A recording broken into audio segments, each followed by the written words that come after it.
Marksheet बनाम chargesheet और दोनों का ही लेखा जोखा देंगे। दो खास मेहमान इस वक्त हमारे साथ हैं, एक स्टूडियो में हैं और हमारे साथ फिलहाल अनिल भारद्वाज हैं जो कि मुख्यमंत्री के संसदीय सचिव भी हैं और कांग्रेस की तरफ से, और साथ ही साथ हमारे साथ रहेंगे डॉक्टर जगदीश मुखी बीजेपी से। तो ये चार्जशीट के बारे में हमें बताएंगे और मार्कशीट किस तरह की रही है ये बताएंगे हमें अनिल जी। लेकिन बयान भी खुद का, पीठ भी खुद की, इम्तिहान भी खुद का और फैसला भी खुद का। कुछ इसी तरह का नजारा था जब मुख्यमंत्री शीला दीक्षित ने बीते 15 सालों के सरकार के कामकाज का लेखा जोखा पेश किया। देखिए दिल्ली के दंगल में शीला के दावे का दाव।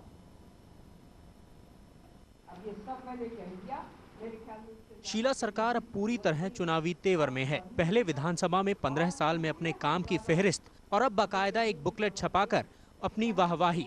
शीला और कांग्रेस की माने तो उन्होंने पिछले 15 सालों में सिर्फ कमाल ही कमाल किए हैं।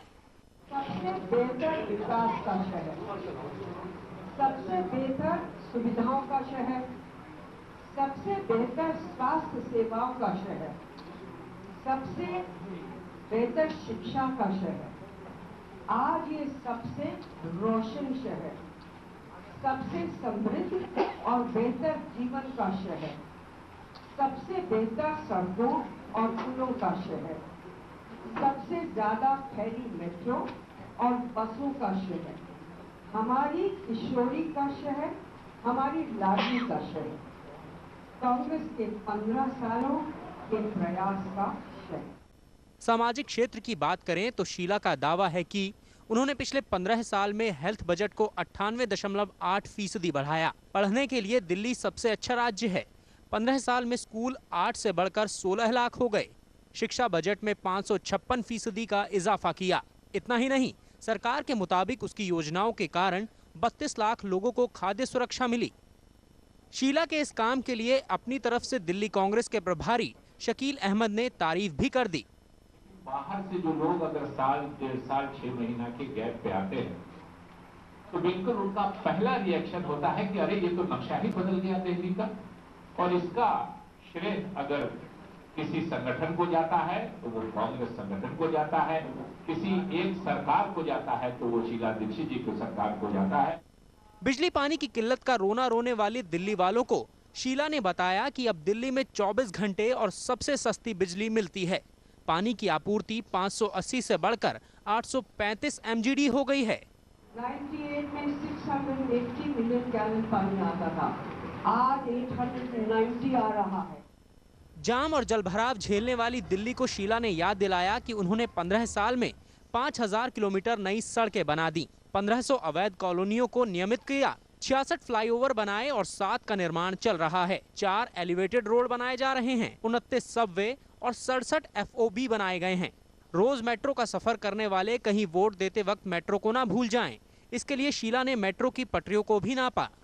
जो बच्चे शायद 3 बरस के थे, आज 18 बरस के, तो 3 बरस के बच्चों ने तो देखा ही नहीं है कि फ्लाईओवर क्या होता था या मेट्रो क्या होता था। ये सब चीजें जो आई हैं उसको तो ले रहा है या आज का नौजवान समझता है कि तो हमेशा ही दिल्ली ऐसी रही है। तो ये दिलाने के लिए है कि दिल्ली हमेशा ऐसे ही रही है। वो 15 वर्षों में कांग्रेस के राज में और कांग्रेस की नीतियों की वजह से बदली। शीला जी युवा वोटरों की बात कर रही हैं, लेकिन जब यही युवा 3 दिन में 4 बच्चियों के साथ रेप की खबर सुनते हैं तो उन्हें दिल्ली की डर्टी पिक्चर दिखती है, ना कि चमकती दिल्ली। उपलब्धियों के बीच में कहीं सरकार की नाकामियां चीख रही है तो कहीं लाडलियों के शहर दिल्ली में लाडलियां सिसक रही है, डर रही है। ऐसे में विकास के सारे दावे हवा हो जाते हैं जब चलती बस में इसी राजधानी दिल्ली की किसी अंधेरी सड़क पर गैंगरेप होता है। कैमरामैन वकार अहमद के साथ अमित कुमार चौधरी, दिल्ली आज तक। तो 15 साल कमाल ही कमाल, 15 साल में सिर्फ कमाल ही किया है। कांग्रेस के 15 सालों का जो पूरा लेखा जोखा है वो एक रिपोर्ट कार्ड में सामने आया है। लेकिन बीजेपी का ये कहना है कि ये रिपोर्ट कार्ड नहीं, ये भले ही मार्कशीट कांग्रेस ने अपनी दी हो लेकिन इसके खिलाफ वो चार्जशीट लेकर आ रहे हैं। तो मार्कशीट में तमाम ऐसी बातें आपने हमारी इस रिपोर्ट में देखी होंगी। हेल्थ, एजुकेशन, सरकारी योजनाओं की बात की गई है, इलेक्ट्रिसिटी की बात की गई है, पानी, सड़कें, अनऑथराइज कॉलोनी, मेट्रो, प्रशासनिक व्यवस्था और ये तमाम चीजें हैं जिनका जिक्र किया गया है। थोड़ी सी चर्चा इस पर हम भी करेंगे। हमारे साथ स्टूडियो में अनिल भारद्वाज हैं और जगदीश मुखी हैं। सबसे पहले अनिल जी ने गुणगान कर दिया और अनिल जी ने कहा और खुद मुख्यमंत्री कह चुकी हैं कि आज की जो दिल्ली है वो शीला दीक्षित और कांग्रेस सरकार के पिछले 15 सालों का नतीजा है कि दिल्ली की शक्लो सूरत इस तरह की हो गई है। मुखी साहब, आप लेकर आ रहे हैं इसके खिलाफ एक चार्जशीट। हेलो जी जी, मेरी आवाज आपको आ रही है? हेलो जी मुखी जी, मेरी आवाज आप सुन सकते हैं? जी हाँ, आ गई जी बिल्कुल आ रही है आवाज। आ रही। इस मार्कशीट के खिलाफ चार्जशीट लेकर आ रहे हैं, क्या है उस चार्जशीट में? देखिए, पहली बात मैं ये कहना चाहता हूं, ये आंकड़ों का खेल खेला इन्होंने, और यदि आप अध्ययन करें स्टैटिस्टिक्स के बारे में, जो अर्थशास्त्रियों ने परिभाषा में ये कहा है, स्टैटिस्टिक्स एक ऐसी गीली मिट्टी की तरह से है, उस गीली मिट्टी से चाहे आप भगवान की मूर्ति बनाएं या शैतान की मूर्ति बनाएं।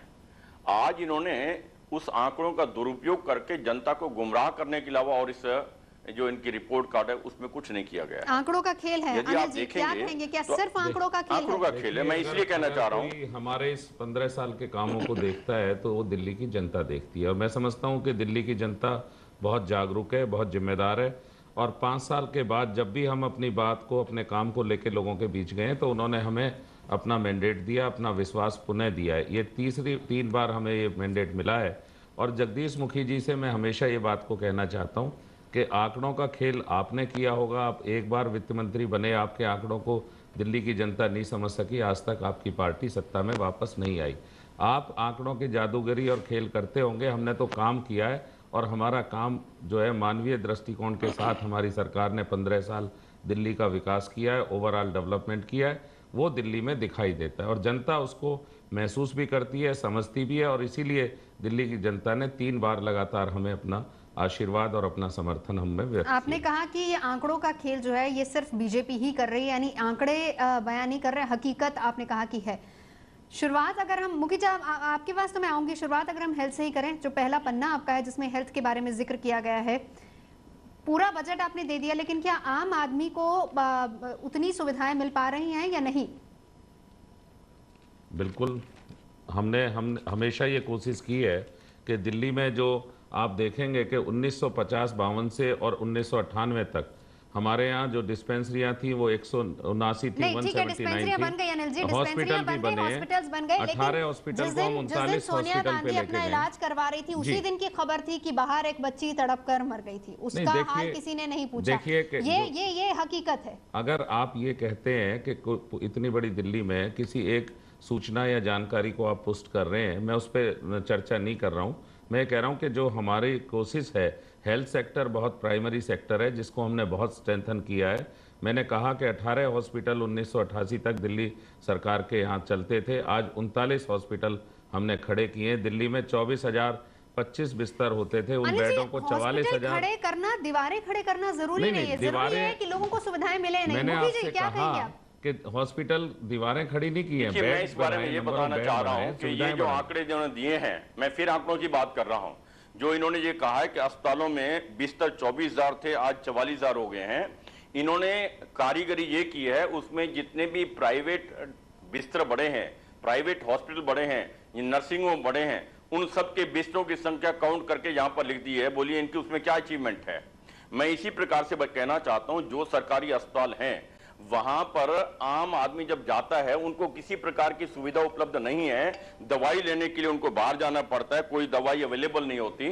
और साथ ही आप देखेंगे हर अस्पताल के अंदर सीधा बाहर जाके टेस्ट करा के आइए, सारे के सारे जो इंस्ट्रूमेंट टेस्ट के हैं वो सारे यंत्र इनके खराब पड़े रहते हैं, और सारे टेस्ट बाहर से करा के आइएगा। इस प्रकार का केवल मात्र एक खाना पूर्ति के लिए हॉस्पिटल काम कर रहे हैं, अन्यथा कोई भी व्यक्ति आज हार्ट सर्जरी के लिए किसी सरकारी अस्पताल में जाने के लिए तैयार नहीं है। कोई भी व्यक्ति आज किसी ब्रेन सर्जरी के सरकारी अस्पताल में जाने के लिए तैयार नहीं है। उसका कारण ये है कि जनता का फेथ इन अस्पतालों पर पूरी तरह से टूट चुका है, या किसी प्रकार की सुविधाएं नहीं है और जनता गुमराह किया जा रहा है। सरकारी हॉस्पिटल दिल्ली में हैं, वो सुपर स्पेशलिटी हॉस्पिटल भी हैं जीबी पंत भी है, दीनदयाल उपाध्याय भी है, और मैं मुखी जी से नहीं, बिल्कुल आपको एक भी हॉस्पिटल में शायद कोई बेड जो है वो खाली मिले। आपको हमेशा जो लोग हैं और बड़े बड़े लोग जो प्राइवेट सेक्टर की सुविधाएं अफोर्ड कर सकते हैं, वो भी सरकारी हॉस्पिटल में, पंत जैसे अच्छे हॉस्पिटल में। अब डॉक्टर साहब के यहाँ जो है Rajiv Gandhi super speciality hospital वो जनकपुरी बना है। आप जानते हैं कि जो हमारा जो लीवर का इंस्टीट्यूट है वो देश में सबसे लीवर इंस्टीट्यूट में से है। जो हमारा पंत हॉस्पिटल है वो अपनी सुपर स्पेशलिटी के लिए मौलाना आजाद मेडिकल कॉलेज जो हमारा है वो हमारे सबसे अच्छे देश के हॉस्पिटलों में। और आप ये कहें, जिक्र भी किया है अनिल जी, शीला जी ने, जिसमें हम एजुकेशन सरकारी योजनाएं जो है, मुखी साहब आएंगे आप पर, क्योंकि इस बार का जो मुख्य मुद्दा कहा जा रहा है बिजली और पानी, और इसको लेकर भी पूरा बखान किया गया, लेकिन इसको लेकर क्या कहती है बीजेपी हम जानेंगे मुखी साहब से, और साथ ही साथ क्या क्या चीजें हैं इस रिपोर्ट कार्ड में, इस मार्कशीट में, उसके बारे में भी हम आपको बताएंगे। लेकिन आज का सवाल पहले, लोगों को पेट्रोल डीजल इस्तेमाल में किफायत बरतने की सलाह दी जा रही है, लेकिन नेता खुद पेट्रोल फूकते हैं। सीएम हर महीने 700 लीटर पेट्रोल डीजल यूज करते हैं। दिल्ली के सभी मंत्रियों और चीफ विप को भी इतना ही पेट्रोल डीजल मिलता है, बिल बनता है हर महीने 4,15,000 का। सवाल यह है कि क्या मंत्रियों के पेट्रोल बिल में कटौती होनी चाहिए? हाँ या ना में हमें जवाब दीजिए। जवाब भेजने का तरीका आसान है, मोबाइल फोन के राइट मैसेज ऑप्शन बॉक्स में जाइए, टाइप कीजिए डैट स्पेस से करवाए हाँ के लिए ना के लिए समय 52424 पर SMS कर दीजिए।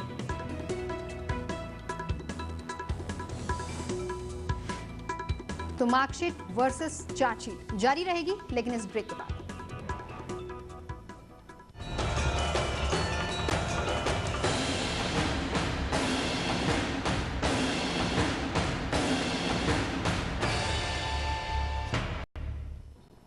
तो मार्कशीट बनाम चार्जशीट, और मार्कशीट लेकर आई हैं शीला दीक्षित, चार्जशीट लेकर आ रही है बीजेपी। मुखी साहब हैं, आपसे सबसे पहले बात करेंगे। अब बिजली और पानी की बात करते हैं, क्योंकि ये इस बार कहा जा रहा है कि मुख्य मुद्दा रहने वाला है चुनावों में। देखिए, बिजली के निजीकरण में 12,500 करोड़ का घोटाला किया गया, ये सीएजी ने लिखा, और ये इनके जो चेयरमैन थे कांग्रेस के पीएसी के, उन्होंने ये बात कही, और इसको जांच कराने की बात की सीबीआई से, किंतु नहीं कराया गया। मेरा ये कहना है कि तब से आज तक ये कंटिन्यूइंग प्रोसेस चल रहा है स्कैम्स का। डेली हर 15 दिन महीने के बाद नया स्कैम इनके द्वारा, कंपनी के द्वारा किया जाता है, सरकार के साथ मिलीभगत से जनता को लूटा जाता है। मेरा ये देखिएगा कि ये जो इनको 100 करोड़ रुपया प्रति 1% बिजली की चोरी कम करने पर फायदा हुआ है, वो जो 4,000 करोड़ रुपया जो इनके पास आता है ईयरली एक्स्ट्रा इनकम आई है, वो कहां जाता है? वो सारा का सारा आम व्यक्ति के पास वापस जाना चाहिए, जाने के बजाय यहां पर बिजली के बिल हमारे पहले की तुलना से 10 गुना हो गए। मेरा ये मानना है कि जो शीला जी ने ये कहा है कि बिजली 24 घंटे मिलती है, मैं ही अपने इलाके के अंदर पीछे 72 घंटे बिजली नहीं थी, मैं इनके ऑफिस में जाकर के बैठा, पूरी रात इनको सोने नहीं दिया, जाकर के 3 दिन बाद बिजली का ठीक हुआ है, और ये असत्य कथन कर रही हैं। दूसरी बात, मैं पानी के बारे में ये कहना चाहता हूं, दिल्ली जल बोर्ड की वो अध्यक्ष हैं पिछले 15 साल से। आज देश की राजधानी दिल्ली के अंदर 1/3 आबादी को पीने योग्य पानी उपलब्ध नहीं है। इससे बड़ा प्रश्न चिन्ह और नहीं हो सकता सरकार के ऊपर। और जहां पानी मिलता है वो कंटेमिनेटेड है, पीछे 4 लोगों की मौत हो चुकी है कंटेमिनेटेड वाटर से। मुखी साहब, और मेरा ये कहना है कि कंटेमिनेटेड के साथ साथ कंटेमिनेशन के साथ इनइक्विटेबल नहीं, हमने जो गुणवत्तात्मक प्रयास किए हैं और वो सार्थक किए हैं। बिजली की जो पोजीशन 1997 में भारतीय जनता पार्टी ने छोड़ी थी, 2000 के आसपास मेगावाट बिजली दिल्ली में मिलती थी। आज हम 5500-5600 मेगावाट तक भी कोई पावर कट हम नहीं करते। नहीं, देखिए, मैं 2 चीज कह रहा हूं, आप मेरे को जरा सा समय दें। जब हम बिजली उपलब्ध करा रहे हैं और जो ये दावा कर रहे हैं कि हम अगर सरकार में आएंगे लोगों को बरगलाने की कोशिश कर रहे हैं, मैं फिर कह रहा हूं कि दिल्ली की जनता बहुत जागरूक है, वो झूठे वायदों को समझती है कि एक बात के हम सस्ती कर देंगे। आपके पास आपके शासित राज्य हैं, छत्तीसगढ़ है, मध्य प्रदेश है, गुजरात है। छत्तीसगढ़ से हम बिजली खरीदते हैं सबसे ज़्यादा, और छत्तीसगढ़ से जो जिस रेट पे हम बिजली खरीदते हैं उसको सब्सिडाइज करके हम गरीब आदमी को 0 से 200 यूनिट तक दे रहे हैं, और 200 से 400 की भी हम सब्सिडाइज करके दे रहे हैं। अगर आपके पास कोई फार्मूला है, आप दिल्ली की जनता को वो फार्मूला चुनाव से पहले नहीं बता सकते, तो वो फार्मूला अपनी स्टेट में लागू कर दें जहां चुनाव से पहले प्राइम मिनिस्टर। देखिए, और दूसरा क्या है कि आप आप जिस बिजली की बात कर रहे हैं, दिल्ली में 97 तक राजनीतिक सामाजिक कार्यकर्ता और दिल्ली की जनता जानती है कि 6-6, 8-8 घंटे का पावर कट होता था। आज दिल्ली में इस तरह के पावर कट नहीं होते। अगर इनकी कॉन्स्टिट्यूंसी में कहीं कोई खराबी आई होगी किसी वजह से और कोई पावर कट लगा है तो वो किसी फौरी होगा, ऐसा नहीं है कि बिजली उपलब्ध नहीं है। दूसरी चीज, हम सबसे सस्ती बिजली दे रहे हैं, हमारा ऑथेंटिक डॉक्यूमेंट है, हमने अखबारों में दिया है। अगर इसे ये चैलेंज करना चाहें तो कोर्ट में चैलेंज करेंगे। उनकी बात सुनते हैं जी मुखी साहब। आज हाँ, मैं इन्होंने एक व्यवस्था शुरू की थी कि जहां भी बिजली कट होता है वो हमारे मोबाइल फोन पर इनका डीजीएम हमारे पास इन्फॉर्म करते हैं। मैंने 1 महीने का बिजली का कट पूरा सदन के अंदर पेश किया। 30 दिन के अंदर मेरे इलाके के अंदर 60 बिजली कट्स हुए जी, 60 बिजली कट्स। उनका रिकॉर्ड, ऑफिशियल रिकॉर्ड, मैंने उसकी फोटो कॉपी करके इनको सदन के अंदर दी है। इसका मतलब ये कहानी हर जगह की है, ये केवल मात्र असत्य कथन किया जा रहा है। अन्यथा आज बिजली की फिर से वही की वही प्रॉब्लम दिल्ली के अंदर शुरू हुई है। मैंने पानी की बात कर रहा था, अधूरी बात रह गई थी, मेरी बात अधूरी रह गई थी। मैं कहना चाहता हूं, मैं ये कह रहा हूं पानी का इनइक्विटेबल डिस्ट्रीब्यूशन भी है। कहीं पर 5 लीटर प्रति व्यक्ति मिलता है तो कहीं 500 लीटर मिलता है। ये इनके अपने कारनामे हैं और उसके ऊपर तुर्रा ये पानी के बिल भी 11 गुना हो गए और साथ में जगह जगह निजीकरण की बात कर रहे हैं। आपने पानी के निजीकरण की बात कर रहे हैं। दिया है भारद्वाज जी, वो मैं बता दूं 580 एमजीडी आपने कहा कि पहले होता था, लेकिन अब बढ़कर ये 835 हो गया है। लेकिन सवाल ये नहीं है, सवाल ये है, सवाल ये है आबादी कितनी बड़ी है। सबसे पहले मैं ये कहूंगा कि मुखी जी का जो चश्मा है वो राजनीतिक चश्मा है, वो डेवलपमेंट को दिल्ली को देख नहीं पा रहे हैं। कहीं ना कहीं जब ये हाउस की बात करते हैं, हमने हमेशा ये कोशिश की है कि हाउस में, सदन में बहस हो, सदन में चर्चा हो, क्योंकि वहाँ तथ्यों पे बात रखी जाएगी। वहाँ से हमेशा इनकी पार्टी और ये बचते रहे हैं और दिल्ली की जनता को राजनीतिक रूप से बरगलाने की कोशिश करते रहे। मैं ये कहना चाहता हूँ कि जब आप बिजली और पानी पर कोई चर्चा लगती है तो उसको छोड़ के वॉकआउट करके क्यों आते हैं? आप वहाँ सदन में क्यों नहीं अपने तथ्यों के साथ पेश होते?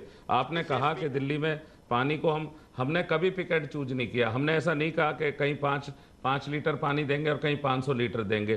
पिक एंड चूज की नीयत हमारी नहीं है। अगर हम भेदभाव करते तो हम विकास नहीं कर सकते थे दिल्ली का। हमने किसी तरह का भेदभाव विकास में कभी नहीं किया, डिस्ट्रीब्यूशन में कभी नहीं किया और हमेशा ही कोशिश की है जहां जरूरत है, चाहे वो रूरल है, चाहे अर्बन रूरल है, चाहे वो अनऑथराइज कॉलोनी है, चाहे वो रीसेटलमेंट कॉलोनी है, जहां जरूरत है उसको जरूरत के मुताबिक पेश किया जाए। चलिए, बिजली और पानी का मुद्दा, क्योंकि इस बार चुनावों में मुख्य मुद्दा रहने वाला, आप दोनों हमारे साथ बने रहिए। एक और मुख्य मुद्दा जो कि इस बार चुनावों में हावी हो सकता है वो है सुरक्षा का। क्या दिल्ली की जनता को सुरक्षित रख पाई है ये सरकार या नहीं, इसको लेकर भी हम चर्चा करेंगे। लेकिन बारी आज के सवाल की है।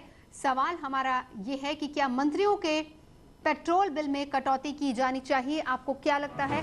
हाँ या ना में हमें जवाब दीजिए। जवाब भेजने का तरीका आसान है, मोबाइल फोन के राइट मैसेज ऑप्शन बॉक्स में जाइए, टाइप कीजिए डैट स्पेस से करवाए हाँ के लिए ना के लिए, इसे हमें 52424 पर एसएमएस कर दीजिए।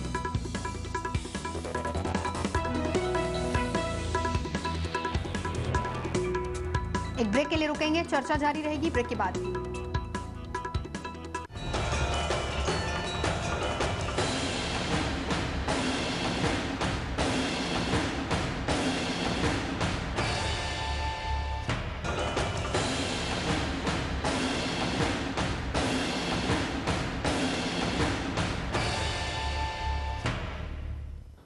तो चार्जशीट बनाम मार्कशीट बात हो रही है। एक आखिरी मुद्दा जो कि अहम मुद्दा रहने वाला है इस बार चुनावों में, वो है सुरक्षा का। क्या सरकार अपने यहाँ के बाशिंदों को सुरक्षित रख पाई है या नहीं? मुखी जी क्या कहेंगे? देखिए, मैं सुरक्षा के बारे में बात करता हूं। एक शब्द पहले और बोलना चाहूंगा। इन्होंने कितनी असत्य कथन किए हैं अपनी रिपोर्ट कार्ड के अंदर या इनकी जो मार्कशीट के अंदर। इन्होंने क्लेम किया है कि आईपी यूनिवर्सिटी इन्होंने बनाई। एक झूठ होता है, एक सफेद झूठ है, उससे बड़ा झूठ ये है। आईपी यूनिवर्सिटी मैंने कंसीव किया, मैंने बनाई और उसके अंतर्गत पहला कॉलेज मैंने शुरू किया। मुखी जी मैं आपको रोक रही हूँ यहाँ पर, क्योंकि हम सुरक्षा को लेकर इसलिए बात कर रहे हैं क्योंकि एक अहम मुद्दा है इस बार चुनावों में। एजुकेशन को लेकर इसलिए बात नहीं हो पा रही क्योंकि समय की कमी है। एक रिएक्शन बस आपसे चाहूंगी, समय की कमी है। मैं ये कहना चाह रहा हूं कि सुरक्षा के मामले में ये सरकार बुरी तरह से फेल हुई है और केंद्र सरकार की नाक के नीचे यहां पर जिस प्रकार के महिलाओं के रेप्स हो रहे हैं, आज पूरे हिंदुस्तान के अंदर बल्कि विश्व के अंदर राजधानी दिल्ली को एक रेप कैपिटल के राते से जाना जाता है। रेप दिन दहाड़े बहनों, हमारी बात किसी से छिपी नहीं हुई है, ये हमारा आप सभी जानते हैं। महिलाएं कितनी सुरक्षित हैं। ये रिएक्शन हम कई बार सुन चुके हैं। मैं आज भी कह सकता हूं कि दिल्ली सबसे बेहतर विकास और सुविधाओं के शहर के साथ साथ हिंदुस्तान में सबसे सुरक्षित शहरों में से है। दिल्ली इतना बड़ा इंफ्रास्ट्रक्चर है, चारों तरफ से खुला हुआ शहर है, चारों तरफ इसके एनसीआर के बड़े बड़े शहर कस्बे लगते हैं जिनसे बड़ी संख्या में 1-1.5 करोड़ लोग डेली आवाजाही है और 1 करोड़ 80 लाख हमारी जनता है। उसके बावजूद मैं कह सकता हूं जिम्मेदारी से कि आज भी दिल्ली सबसे सुरक्षित। चलिए, आपका कहना है सुरक्षित है, लेकिन दिल्ली की जनता जानती है और आपके इस रिपोर्ट कार्ड का जवाब यकीनन जनता देगी। फिलहाल आज जवाब दे रही है विपक्ष, बीजेपी जवाब दे रही है अपनी चार्जशीट लाकर। फिलहाल इस खास पेशकश में अभी इतना ही। आप दोनों मेहमानों का बहुत बहुत शुक्रिया। देखते रहिए दिल्ली आज तक।